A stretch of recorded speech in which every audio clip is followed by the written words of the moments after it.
Assalamualaikum warahmatullahi wabarakatuh. Bertemu lagi dengan Ibu dalam mata pelajaran IPA. Nah, hari ini Ibu mau membahas tentang pengukuran. Sebelumnya Ibu mau tanya, sudah ada yang tahu apa pengertian dari pengukuran? Kalau belum tahu, kita sama-sama mencari tahu. Nah, pengukuran adalah penentuan besaran, dimensi, atau kapasitas biasanya terhadap suatu standar atau satuan ukur. Di sini ada contohnya mengukur tinggi badan, mengukur berat ikan, dan juga mengukur suhu tubuh. Dengan kata lain, pengukuran juga dapat diartikan sebagai perbandingan antara benda yang diukur dengan alat ukur.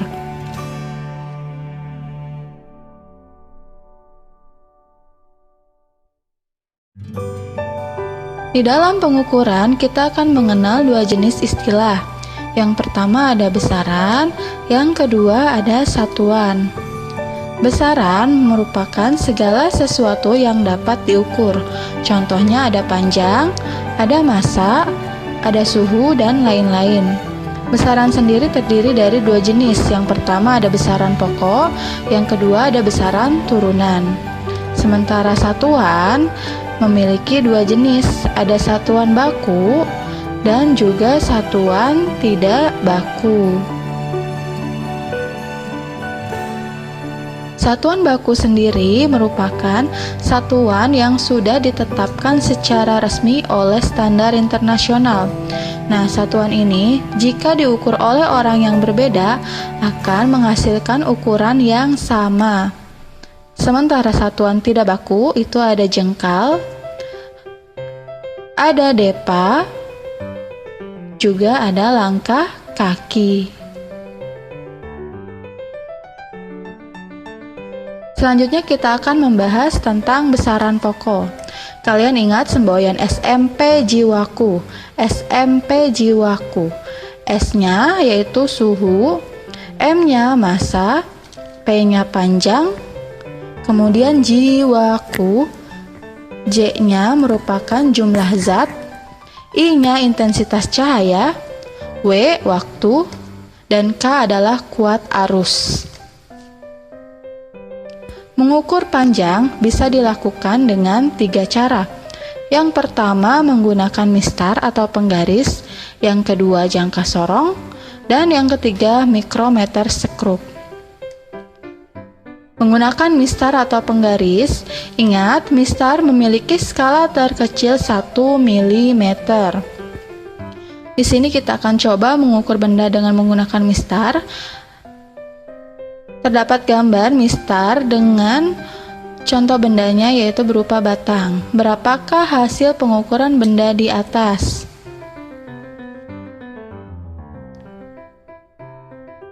Benda yang tertera di atas itu adalah 2 cm ditambah 0,5 cm sama dengan 2,5 cm.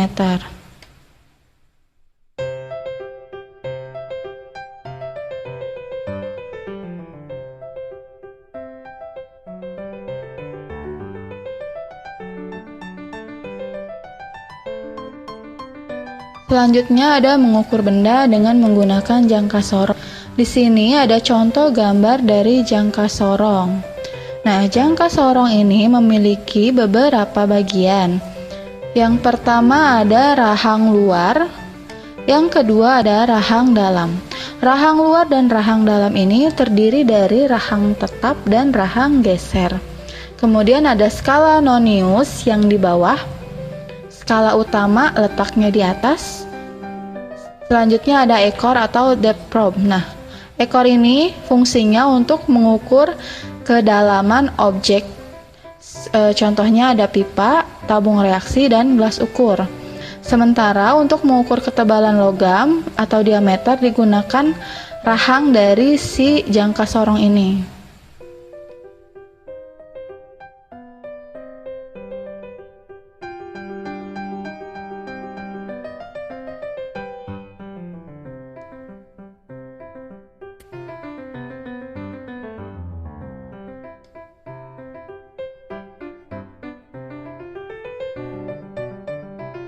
Ada yang tahu bagaimana cara mengukur jangka sorong? Mengukur dengan menggunakan jangka sorong memiliki ketelitian yaitu 0,01 cm. Ingat ya, 0,01 cm. Nah, cara pengukurnya itu dengan menggeser rahang geser pada jangka sorong. Di sini Ibu mau kasih contoh, hitunglah pengukuran benda oleh jangka sorong di bawah ini. Nah, di sini ada contoh gambar. Gambarnya merupakan skala utama dan skala nonius dari jangka sorong. Menentukan skala utama itu kita lihat batas angka 0 di bawah itu ada di angka berapa? Skala utamanya ada di angka 10 cm.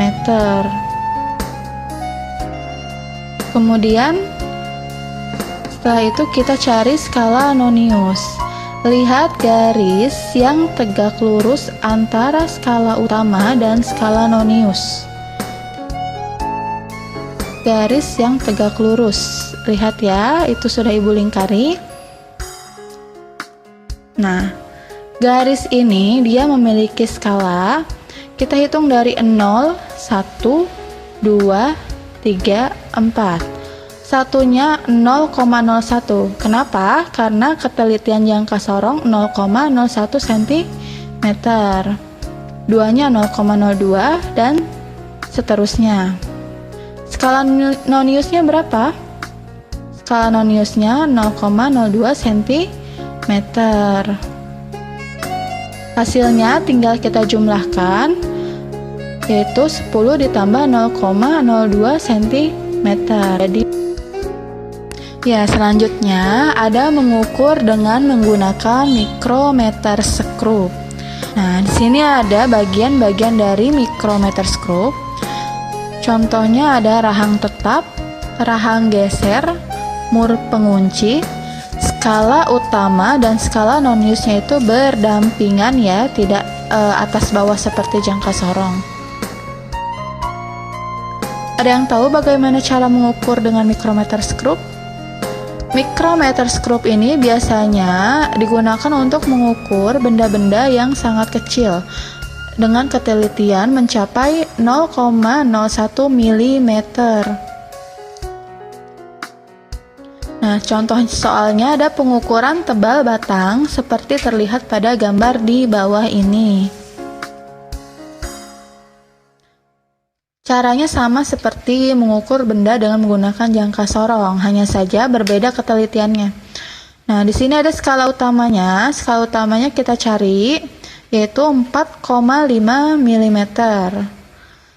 Nah, selanjutnya ada skala nonius. Skala nonius kita cari garis yang berhimpit atau yang tegak lurus. Nah, di sini ada garis yang tegak lurus itu berapa? 0,0. Skala noniusnya adalah 0,44 mm. Hasilnya tinggal kita jumlahkan skala utama plus skala nonius, yaitu hasilnya adalah 4,54 mm. Selanjutnya kita akan mengukur massa menggunakan timbangan dan juga neraca Ohaus. Nah, neraca Ohaus ini ada yang 2 lengan, 3 lengan, dan juga 4 lengan. Menghitung neraca Ohaus 3 lengan. Neraca Ohaus 3 lengan memiliki 3 bagian, yaitu lengan belakang, lengan tengah, dan lengan depan. Berapa hasil pengukuran lengan di samping? Jawabnya, berdasarkan gambar di atas, kita akan mengukur menggunakan neraca Ohaus. Kita lihat skala lengan depannya 2,4 gram. Skala lengan tengah yaitu 500 gram. Skala lengan belakang yaitu 40 gram. Mengukur dengan neraca Ohaus 4 lengan. Di sini, neraca OHUS memiliki 4 skala pengukuran.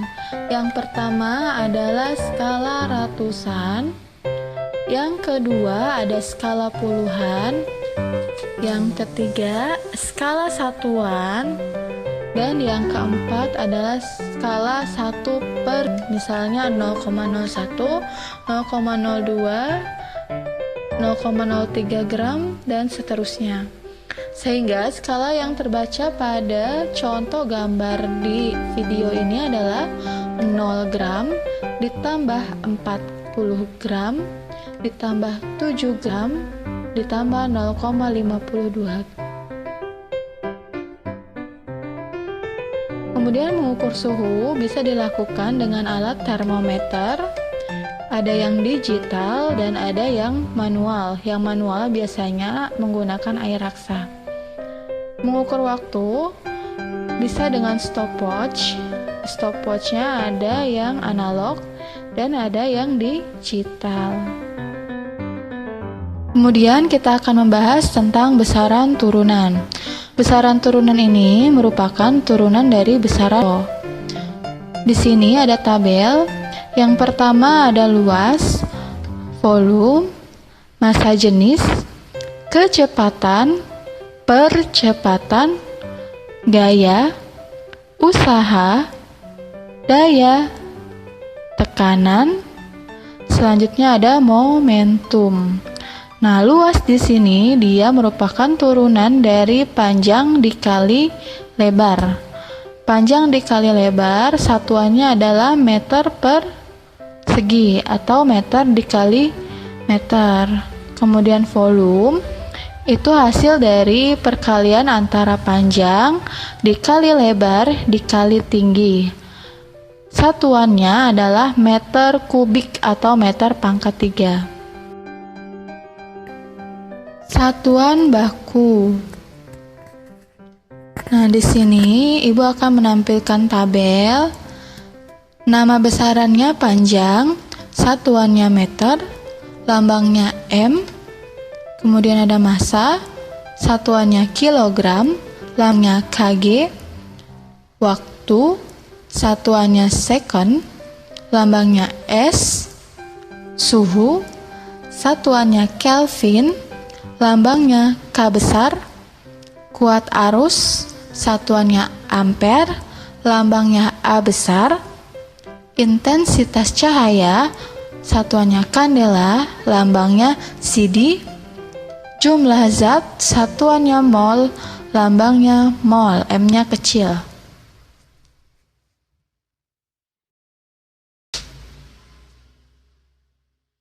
Contohnya ada massa Ani dan tinggi Adi.